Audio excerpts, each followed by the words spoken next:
Olá, tudo bem? Analistas dizem que o preço das ações estão na mínima em 6 anos. Portanto, há muitas pechinchas na bolsa de valores, dizem analistas de bancos e de corretoras. Os juros altos e as incertezas econômicas não trouxeram apenas aversão ao risco para os ativos de renda variável no Brasil. Eles foram capazes também de criar oportunidades de investimento por conta de preços bem mais acessíveis em comparação a outros períodos. Esse efeito pode ser visto em um levantamento feito a pedido do Estadão Investidor, que mostrou que as empresas brasileiras listadas na Bolsa estão negociando com o menor múltiplo preço sobre lucro, o PL, em 6 anos. Uma realidade que cria para o investidor uma espécie de Black Friday fora de época na Bolsa brasileira. Então tá aí os dados que estão nos mostrando, né, uma situação que nos remete a interessantes possibilidades. Na avaliação de analistas, o atual momento abre janelas de oportunidade para o investidor realizar bons investimentos, ou seja, comprar ações de boas empresas a preços baixos daqueles considerados justos. Marcos Saravalli, por exemplo, diz que o contexto se torna ainda mais favorável com a perspectiva do início dos cortes de juros a partir do resultado do IPCA do mês de março. De acordo com os dados do Trademap, a mediana do preço sobre o lucro, o PL, de todas as empresas da B3 estão na casa de 6 vezes. Isso significa que ao investir nas empresas brasileiras, o investidor deve ter um retorno sobre o capital aplicado em pouco mais de 6 anos. A espera por essa recompensa financeira é a menor desde 2017, quando a mediana do múltiplo estava na casa de 5 vezes. Então tá aí, números da Bolsa. Regra básica para quem vai investir: vende-se na alta, compra-se na baixa. Regra básica. Óbvio que há variações nessa regra. Você não vende tudo, você tem que ter uma estratégia de venda. Você também não compra tudo, você tem que ter uma estratégia de compra. Invista em poucas e boas empresas, olhe o longo prazo, mas não fique estático. Aproveite os fluxos de entrada dos estrangeiros e de saída para fazer posição, para sair e voltar novamente. Assim você dá uma dinâmica de aumento mais acelerado do seu patrimônio. Se ficar parado, pode ter uma sensação de frustração, uma grande alta e de repente você vê devolver tudo. Então ficar parado não é uma atitude inteligente. Foi o que eu aprendi nesses meus 16 anos investindo em Bolsa de Valores. A Catupiry, veja só vocês, todo mundo deve conhecer os produtos Catupiry, né? De Minas Gerais, começa a ter planos de internacionalização. Depois de alcançar 1 bilhão de faturamento, a empresa, que é centenária, planeja diversificar seu portfólio e conquistar o mercado dos Estados Unidos. Muito legal, né? Uma empresa brasileira mirando o exterior. Ela é uma companhia nacional com mais de um século de existência, tem gestão familiar, um faturamento bilionário, resultados acima da média e está em acelerada internacionalização. Com crescimento de 30% em 2022, quando faturou 1 bilhão de reais, a Catupiry já está presente em 5 países, com destaque para Canadá e Japão. Muito bom, parabéns à gestão da Catupiry. Olha, a gente precisa aprender e saber contemplar mais do que apenas ver. A gente precisa aprender a contemplar mais do que apenas ver. E nesse contexto a gente precisa aprender também a agradecer, muito mais do que simplesmente pedir. Nessa mesma pegada, é preciso sentir mais do que dizer, sentir mais do que dizer, acreditar mais do que temer. Pense nisso, são lições para a vida. Uma coisa importante, viu, para todo mundo se lembrar: Não se precisa ter muita coisa na vida. Tendo noção, já é meio caminho andado. Muita gente tem problemas atualmente pela absoluta falta de noção, pela falta de bom senso. Então reflitam sobre isso. Muito bem, vamos aqui dar uma geral em alguns temas interessantes. A Vivo está olhando as oportunidades no setor de tecnologia. Casa conectada, serviços digitais, gestão de dados. A Vivo procura se posicionar em todas essas oportunidades. Christian Gebara elencou que há muitas oportunidades no horizonte da empresa. Teve uma divulgação de resultados agora recentemente, foi a maior alta de faturamento dos últimos 10 anos, registradas no primeiro trimestre agora de 23. A receita do bolo, disse ele, tem como ingredientes o desenvolvimento de soluções de internet das coisas para o mercado corporativo, serviços de casa conectada, novos aparelhos à venda para o consumidor final, intensificação de parcerias e aposta em startups por meio do fundo de investimentos que a Vivo criou, o Vivo Ventures. Segundo Christian Gebara, a operadora espera rentabilizar os 5G com a venda de aparelhos ao consumidor final e a oferta de conteúdo. Os clientes vindos da Oi Móvel foram 9 milhões após o desligamento de 3 milhões da base de clientes da empresa que eram inativos. Todos esses 9 milhões já estão integrados à base da Vivo e agora estão vendo como melhor rentabilizar esses novos clientes. Então, a Vivo olhando oportunidades, a Vivo olhando investimentos. O que será que a Oi está fazendo? Não sabemos. Mas todo este assunto que falamos aqui desse olhar da Vivo, tempos atrás, 2020, 2021, estavam nas falas esses temas do Rodrigo Abreu, né? Visão ele tinha. Vamos ver como é que anda a execução da empresa, né? Porque a empresa nos decepcionou com essa segunda recuperação judicial. Foi um ponto fora da curva, sobretudo por conta daquele laudo que, ao nosso ver, foi uma fraude, né? Que garantiu que a empresa tinha 3 anos de fluxo de caixa, saúde financeira, né? Então esse é um problema que a gente entende que é grave, que é sério dessa atual administração da empresa. O mercado de rede neutras, segundo a TIM, vai passar por uma concentração.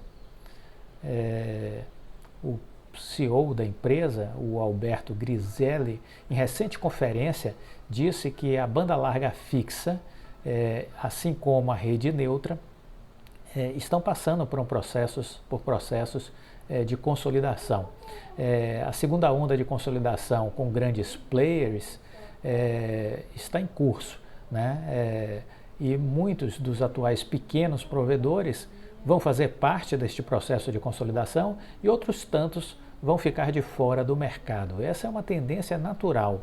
Na medida em que todo mundo quer almejar crescimento, aí fica um mercado menos atrativo para todos e a consolidação é o instrumento para ganhar escala, disse ele. Estamos falando sobre isso desde 2021, se não me falha a memória, né? Comenta aqui se eu não comento sobre essa consolidação desde 2021.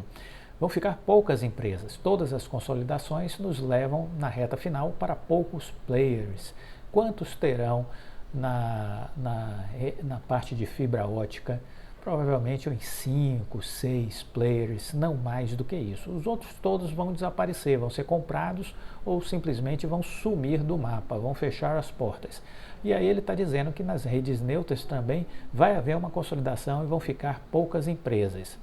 Então vamos aguardar, mas isso não nos surpreende, né? Esse é o caminho natural. Muita gente ainda insiste em dizer o mercado de fibra ótica é dominado pelas pequenas empresas. Olha, essa é uma informação que nem faz sentido, porque são milhares de pequenas empresas. Então, você não pode juntá-las e dizer que elas dominam o mercado de fibra, né? Isso é uma conversa tão sem sentido, eu sempre ouço, mas ela é completamente desconectada de uma realidade, não é verdade? Olha, a TIM aumentou em quase 20% a sua receita com a incorporação da Oi Móvel. A Oi Móvel que eles disseram que não era um bom negócio comprar pelos 16,5 bi, querem pagar aí menos de 15 bi, segundo eles a base de clientes não era tudo que a Oi disse, eles não se lembram que os seus funcionários assediaram os clientes da Oi para que mudassem, antes da venda ser consumada, né, mudassem já para suas operadoras, enfim. Mas o fato é que ele disse que a receita líquida da TIM no primeiro TRI aumentou 19% no comparativo anual, totalizando 5,64 bilhões. A receita de serviço móvel avançou 20%, chegando a 5,15 bi. Segundo a operadora, o desempenho é impacto da incorporação dos ativos da Oi Móvel. Então tá aí, a Oi Móvel sendo muito útil para a TIM. O lado lamentável é que eles entraram num processo de questionar a operação, né, querendo pagar menos, se esquecendo que tinha um leilão, se esquecendo que uma operadora americana ofereceu 15 bi para levar a Oi Móvel, né, a Highline, e aí tentaram aplicar o que eu chamo de golpe, entre aspas, né?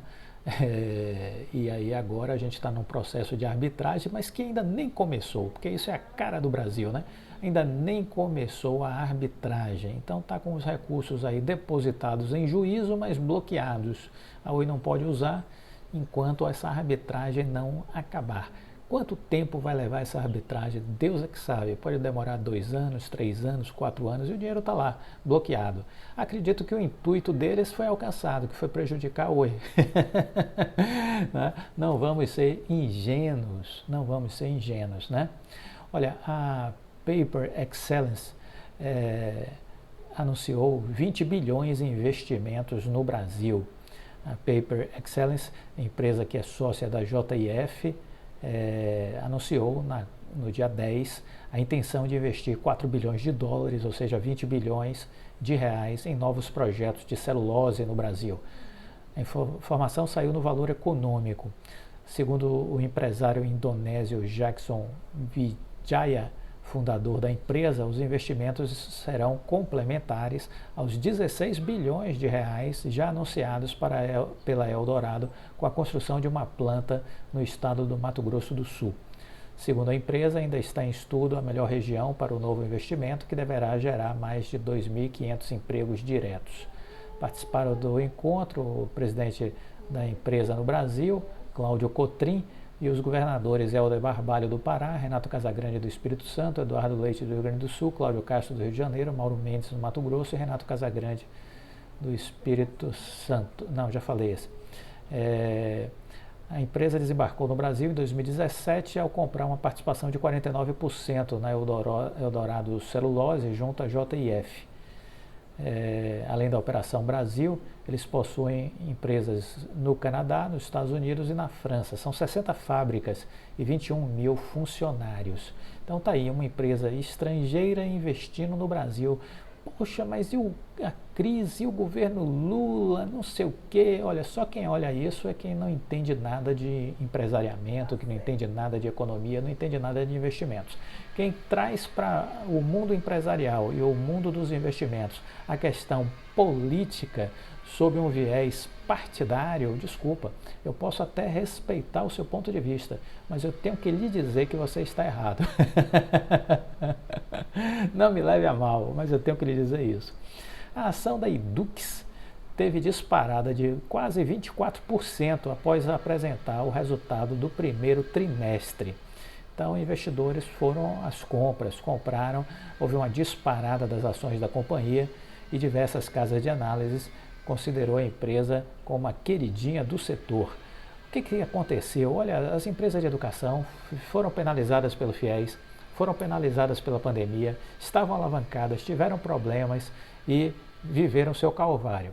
Todos os setores meio que se recuperaram no pós-pandemia, e o setor de educação ficou para trás. Uma hora ele vai subir, porque nada cai o tempo todo, nada cai para sempre, uma hora há uma trajetória de subida. Essa é uma regra básica, se você quiser entender, é fundamental saber isso para investir. Então, todos os setores, ainda que castigados, um dia deixarão de ser. Então, o varejo está sendo castigado hoje, mas ele vai deixar de ser amanhã. A educação foi castigada ontem, ela vai deixar de ser castigada hoje ou amanhã. É uma questão de tempo. O X da questão mesmo é quando se posicionar. Essa é a pergunta de $1 milhão, né? Quando se posicionar. A regra básica é o seguinte: você entra nas correções, você entra aproveitando que as empresas ficaram muito depreciadas, muito baratas. Compra todas? Não, você vai estudar as empresas e identificar aquela que lhe parece ser uma oportunidade. Entendeu? Simples assim. Se você entender isso, meio caminho está andado. Olha, uma outra questão interessante, viu? Um dos sócios da EB Capital, dona da EB Fibra, que virou Aloha, né? É uma empresa que os donos são o Pedro Parente e o Eduardo Sirotsky. Ele deu uma declaração, o Eduardo Sirotsky, dizendo o seguinte: o Brasil está se preparando para dar largada a uma nova série de investimentos em economia verde. Para a EB Capital, a troca do governo ajudou a posicionar novamente o Brasil como um polo amigável aos negócios sustentáveis. Ele disse o seguinte, o Eduardo Sirotsky: eu não quero fazer aqui uma declaração com um cunho político, mas eu preciso reconhecer que, numa perspectiva internacional, o Brasil está reinserido numa agenda verde, disse ele. Eduardo Sirotsky continuou: o atual governo mostra um esforço para a reinserção do Brasil na economia mundial a partir da compreensão de que a transição para a economia sustentável no mundo passa pelos temas em que o Brasil tem uma liderança natural. Então, está aí o depoimento de um grande empresário, um depoimento de um grande investidor que enxerga um potencial a partir desta mudança de postura do governo brasileiro. Ok? Vale a pena refletir sobre isso. Gostou do vídeo? Deixa o like, compartilhe com os amigos, fique com Deus e até a próxima.